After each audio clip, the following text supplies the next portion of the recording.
capítulo 26 de Mateo.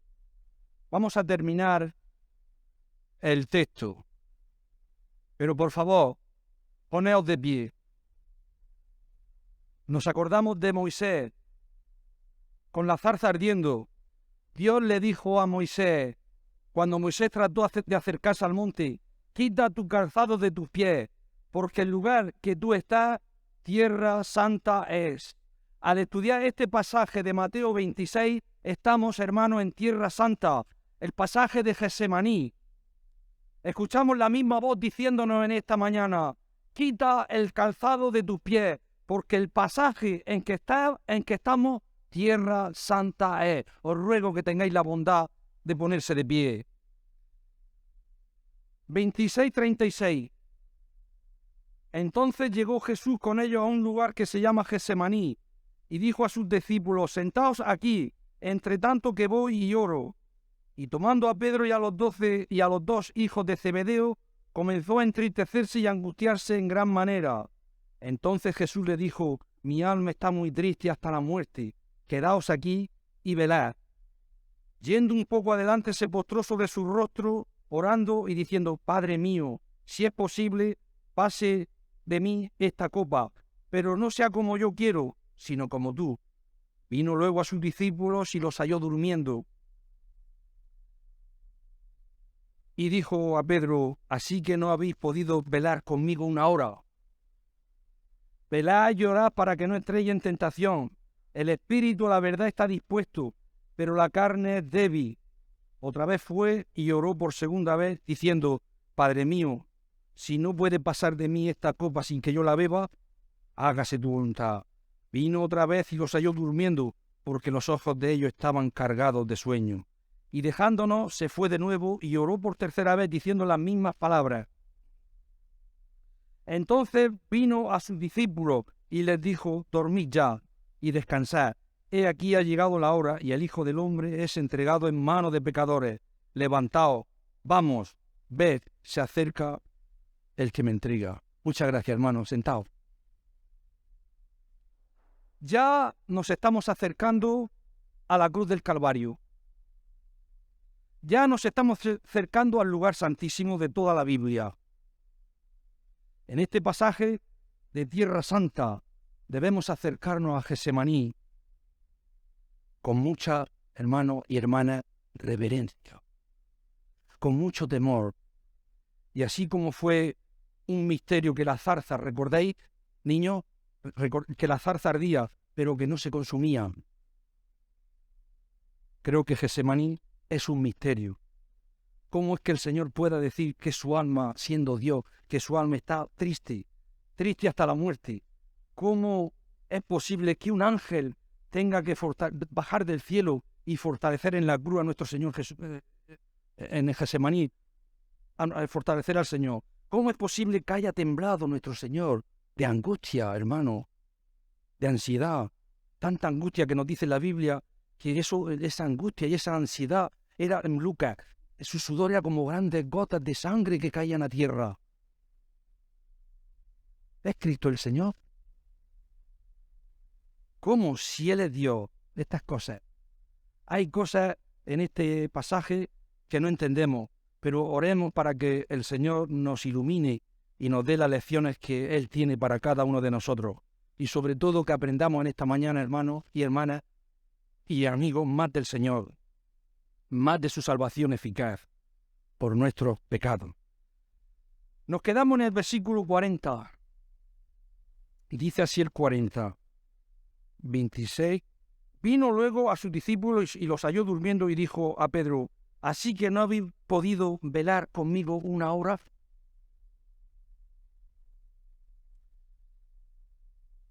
Después de orar, el Señor vuelve a donde estaba Pedro, Jacobo y Juan. El Señor estaba en el huerto de Getsemaní y vuelve para acá donde estaban ellos, pero los encuentra durmiendo. Es entendible, era como la medianoche, pero el Señor ya le había pedido expresamente que velaran por Él.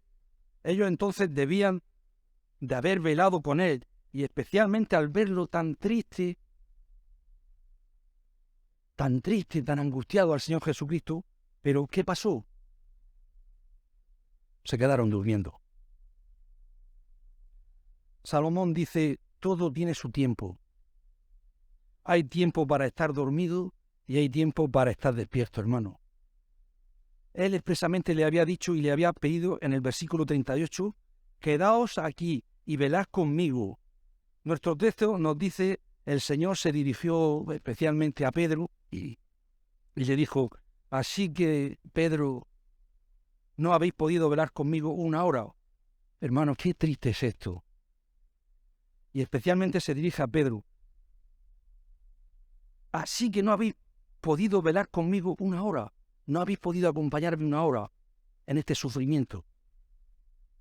Unos minutos antes, Pedro, el inefable Pedro, el colérico es sanguíneo, colérico es Pablo. El sanguíneo Pedro, que estaba siempre con el Señor, había dicho, si es necesario morir, yo muero contigo. Eso fue lo que dijo Pedro, el gran apóstol, y según algunos, el primer papa. Yo muero primero, yo voy a la cárcel contigo, Señor, si no soy yo nadie. Yo muero porque yo siempre voy a estar contigo, Señor. Pero ¿qué pasó allí en el huerto de Getsemaní? No aguantó ni una hora, y qué triste de verdad. Así que no habéis podido velar conmigo una hora, y aquí tenemos unas lecciones, unas aplicaciones para nosotros, muy prácticas. Hermanos y amigos, velemos, oremos para que el Señor no nos vaya a encontrar durmiendo. El Señor se ha ido. El Señor Jesucristo murió, sufrió, resucitó, se ha marchado, ascendió a los cielos al tercer día. Pero el Señor, hermano, va a volver y se va a llevar a su iglesia tan penosamente comprada con su sangre. Él va a volver. Y ojalá, cuando vuelva, que yo creo que no va a tardar mucho porque se están dando todos los indicios. Porque, por ejemplo, mirad, un huevo, tú matas tú robas un huevo de gallina, de águila, y tienes 2 años de cárcel. Matas a uno nacido y es un derecho. Es un derecho. ¿A dónde hemos llegado, hermano? ¿A dónde hemos llegado ya? El Señor está a punto de venir. No te duermas, hermano y hermana, que no te encuentres durmiendo. Y no me refiero a dormir de la noche, me refiero al dormir espiritual. ¿Cómo nosotros podemos quedarnos dormidos? ¿Cómo que nosotros podemos dormir espiritualmente? Pues mira, muy sencillo, cuando somos negligentes, cuando somos flojos en las cosas de Dios, cuando no cumplimos con nuestras responsabilidades con la iglesia, no usamos nuestros dones, hermano, estamos durmiendo, somos negligentes. Yo no me refiero a nadie, me estoy hablando a mí mismo, yo no. A lo mejor no matamos, a lo mejor no nos drogamos, a lo mejor no robamos, a lo mejor no hacemos cosas malas, pero tampoco hacemos cosas buenas. Dormimos cuando no hacemos nada por el Señor, dormimos cuando andamos en los pecados de la noche. Por favor, ese es muy. Creo que por eso el apóstol nos amonesta en Romanos y también en Efesios. Dice Efesios, mirad pues con diligencia cómo andáis, no como necios, sino como sabios, que andemos en este mundo como sabios, aprovechando bien el tiempo porque los días son malos. Por tanto, no seáis insensatos, sino entendidos de cuál sea buscar la voluntad de Dios para tu vida. No embriaguéis con las cosas de este mundo, en la cual hay disolución, antes ser llenos del Espíritu Santo. El apóstol nos escribe, de esto se trata, de que Dios nos encuentre, queridos hermanos y amigos, que nos encuentre despiertos espiritualmente, cultivando sus virtudes, no cayendo en estos pecados de negligencia, de abandono, de desidia, usando los dones y siendo responsables. Esto es lo que yo encuentro en este pasaje. La segunda aplicación.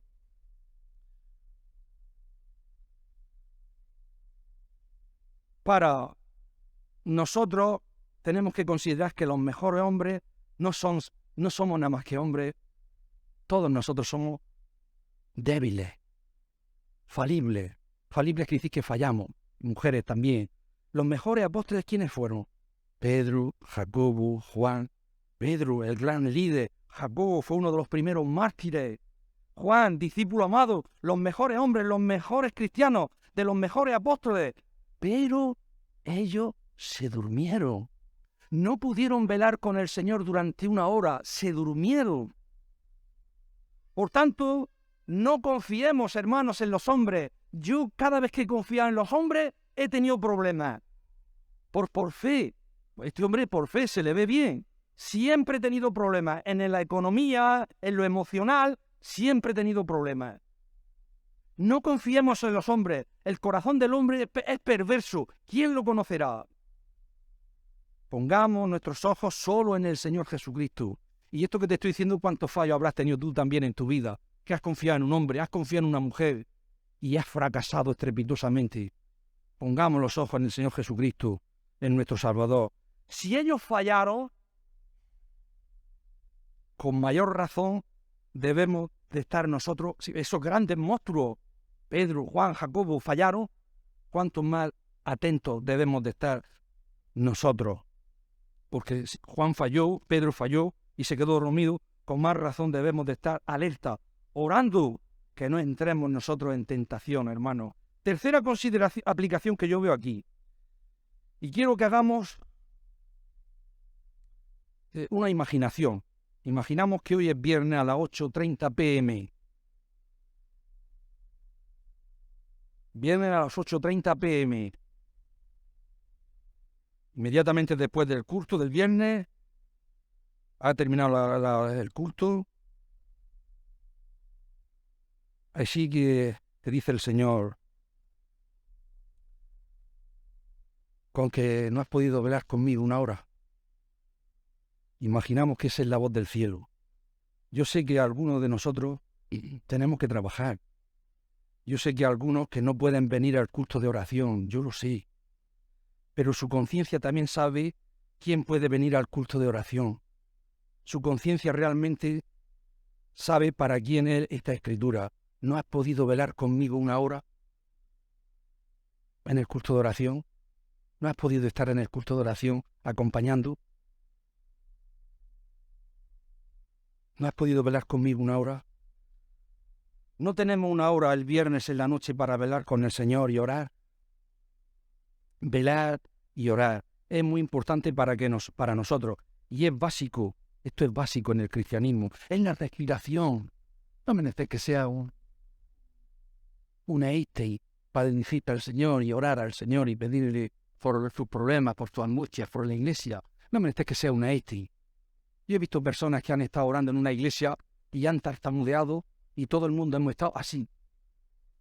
Nadie ha dicho ni piu, ni se ha reído. Nadie le ha salido y tener dificultades para hablar y nadie se ha reído de él. Dios nos libre. Dios. Mateo 26:41. Velad y orad para que no entréis en tentación. El espíritu, la verdad, está dispuesto, pero la carne es débil. Entonces hay que velar para estar despiertos, vigilantes, alerta. Hay que orar para estar en comunión con Dios, hablar con Dios, rogarle a Dios, y solo así vamos a vencer las tentaciones. Solo así vamos a ser vencedores de la tentación. Y notad que esas dos cosas están ahí. Nuestro Señor nos dice velar y orar. Hay personas que velan y caen porque no oran. Hay personas que oran y caen porque no velan. Las dos cosas tienen que estar ahí. Tienes que vigilar lo que tú ves en el ordenador.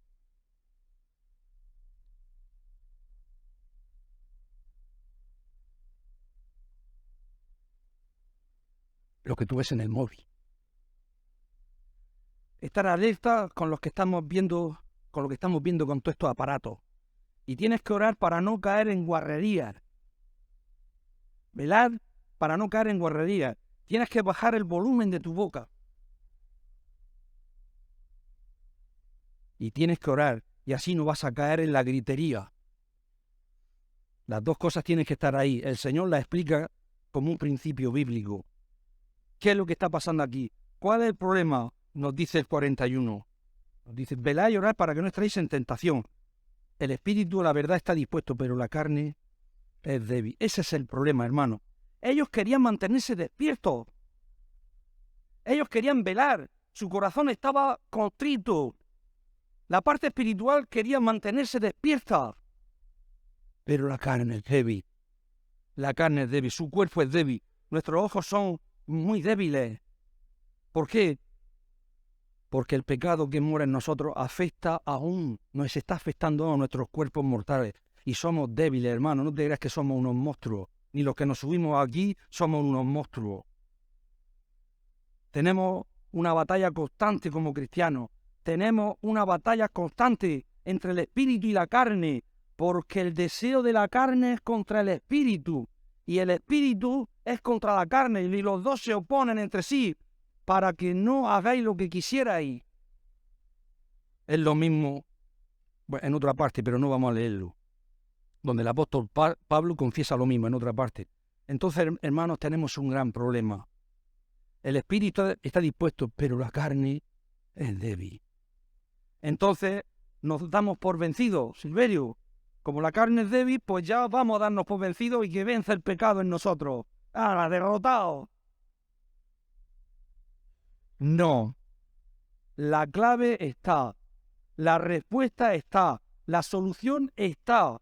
Hay que velar y hay que orar. La clave está en la comunión con Dios.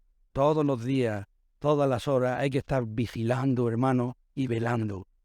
¿No habéis podido velar conmigo una hora? Vigilando, como dice el Padre nuestro, y no nos metas en tentación, mas líbranos del mal. Hay cierta consolación, veo yo aquí, en el cristiano, en este principio. No me malinterpreten mal. ¿Está tu espíritu dispuesto? ¿Quieres hacer el bien? Según el hombre interior, te deleitas en la ley de Dios, ¿vale? Y tu conciencia lo sabe muy bien, si tú quieres hacer el bien. La carne es débil. Un pastor tenía un brazo derecho extraordinario. Un joven participante activo. Él se encargaba de hacer la decoración de la Navidad. Pasaba noches enteras pensando cómo hacer los campamentos, cómo dirigirlos, cómo ordenarlos. Él iba delante para levantar el campamento, controlarlo todo. Ese muchacho, un muchacho que cualquier pastor quisiera tener en su iglesia. Ese muchacho que cualquier director de jóvenes quisiera tener como colaborador. Un chaval extraordinario. Este joven era un fuera de serie, organizando, de una mente organizadora. Un día entró en la oficina del pastor, cerró la puerta, se sentó y empezó a llorar. Decía lo siguiente: pastor, ayúdeme. Estoy perdido. Estoy completamente perdido. Si cualquier muchacho de la iglesia le dice al pastor que está perdido, el pastor lo hubiera entendido. Pero este, no, jamás entendería que ese muchacho está perdido. Era un muchacho ideal. Un muchacho perfecto. Un muchacho que en la iglesia todos los padres que tenían hijas querían que se casaran con este muchacho. El muchacho que cualquiera decía, yo quisiera que fueras como los padres le decían, yo quisiera que fueras como aquel muchacho. Ideal, perfecto, colaborador, participante, todo. Pero ahora estaba en la oficina del pastor llorando y diciendo: pastor, ayúdeme.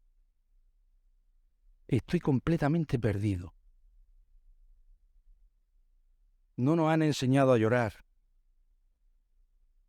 pero las lágrimas son para lavar el alma. Y llora y llora. Y este muchacho paró de llorar.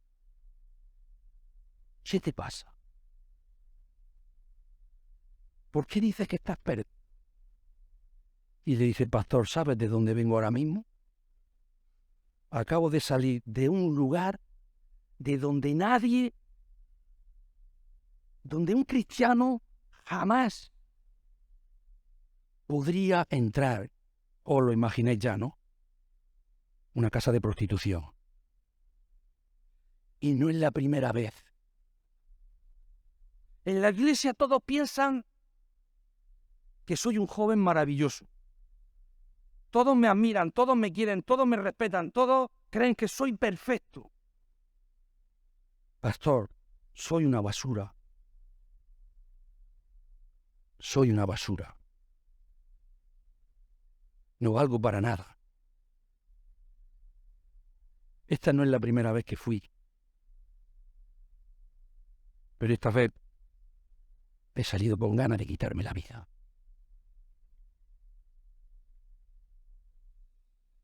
Y acabar con todo. Le doy una razón al muchacho.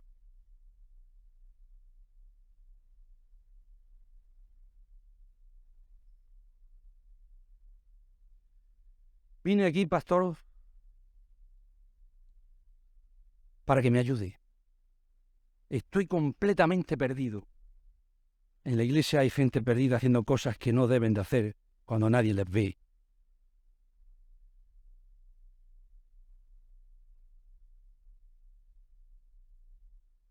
Y eso es la no comprensión de la vida cristiana.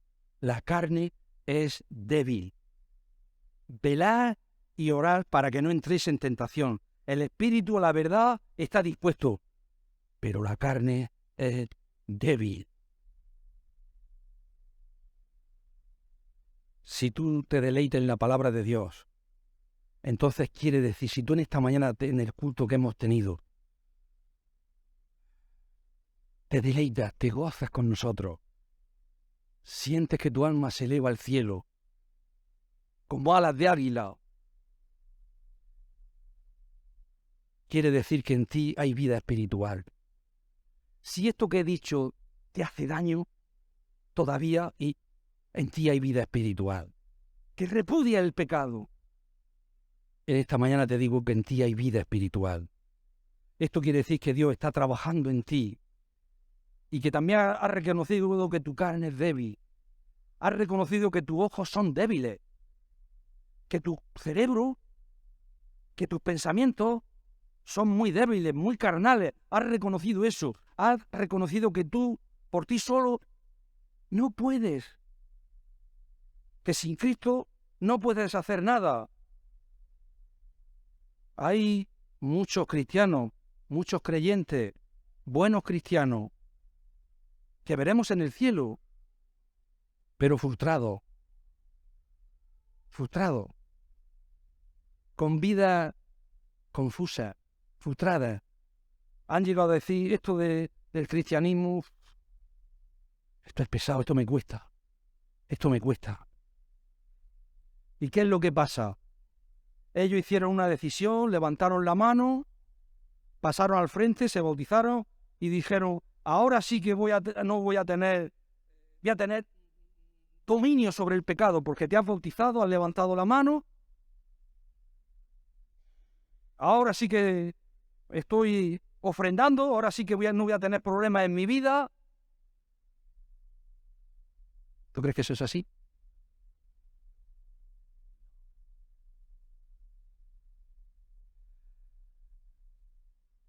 Voy a tener muchas virtudes y Dios me va a ayudar a no gritar a mis hijos, y Dios me va a ayudar a no hablar mal a mi esposo, y Dios me va a ayudar con este vicio, etcétera, etcétera, etcétera. ¿Y qué pasa? Que no es verdad. Algo tienes que hacer tú, ¿no? Dios me va a ayudar. Claro que te va a ayudar. Pero somos muy débiles y los problemas siguen y los deseos carnales. Y parece que el diablo nos ataca más y más. y hay más tentaciones, hay más problemas. ¿Y qué está pasando? El Señor permite, hermano y hermana, que seamos débiles para humillarnos, para que siempre dependamos de Él, para que lleguemos al punto de confesar, sí, soy salvo, va a ser por la gracia de Dios, no por ti, sino por la gracia de Dios y por la gracia de Dios te va a quitar todas las asquerosidades esas que he dicho, de vicio, de gritería y de hombres, de muchachos yendo a ese sitio. Todas esas cosas te las va a quitar el Señor, de mentiras, de robo, todo eso el Señor te lo va a quitar. Y tienes que pensar que si yo voy a llegar al cielo es por los méritos del Señor Jesucristo, no por los míos. Nada de lo que yo haya hecho, esos no son méritos. Si yo voy a ser transformado, cambiado como estamos hablando, Dios tiene que hacer la obra en mí, porque yo no puedo. Tú no puedes.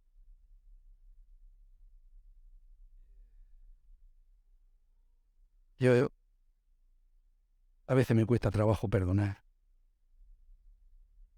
Sí, me cuesta trabajo. Pero Dios está haciendo la obra en mí. Y cada vez voy consiguiendo. Una persona me hace daño y no es que me ponga violenta contra ella, pero me cuesta.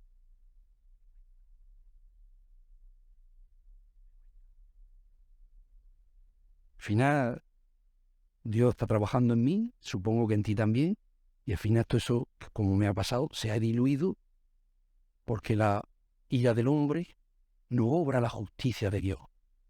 Y dejar a Dios que Dios sea el que lo haga. Y ha funcionado. Cuando Dios lo hace mejor que yo. El diablo nos ataca más y más, y hay más tentaciones y más problemas.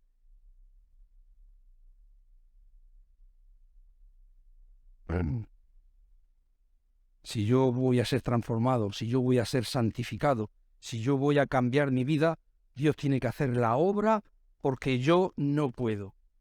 Yo no puedo. Esta es una gran lección que podemos aprender cuando nos dice el espíritu a la verdad está dispuesto, pero la carne es débil. Nuestro Señor vuelve a orar y dice otra vez en el 42. Otra vez, no avanzo nada.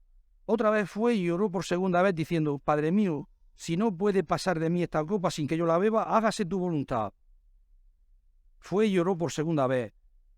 Pero no fue una oración vana, una repetición. Dijo las mismas palabras, pero no fue una repetición. Una vana repetición. Una vana repetición es lo que Dios condena en Mateo 6. Cuando oramos sin pensar. Cuando oramos, hermano y hermana, sin el corazón. Cuando estamos diciendo palabras por decirlas. Porque en ese día tenemos que orar. Yo creo que puede ser que nosotros como cristianos demos gracias por los alimentos, pero que usemos siempre las mismas palabras y sean vanas repeticiones. ¿Por qué? Porque desayunamos medio dormidos, decimos gracias por el pan, gracias por este día, Señor ayúdame. ¿Y qué está orando con eso? ¿Qué estamos diciendo? Cosas que al último son vanas repeticiones, porque no las estamos diciendo de corazón. Ni le damos las gracias como debemos hacerlo, que es de corazón. Este punto no es vano. Es una repetición, pero en el caso de la palabra de Dios no es en vano.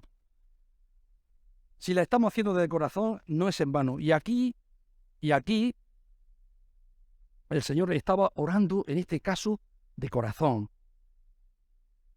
Y el punto es positivo. Podemos repetir, hermanos, nuestras oraciones. De hecho, las repetimos cuando venimos aquí los viernes y vemos allí los hermanos que están enfermos. Lo repetimos.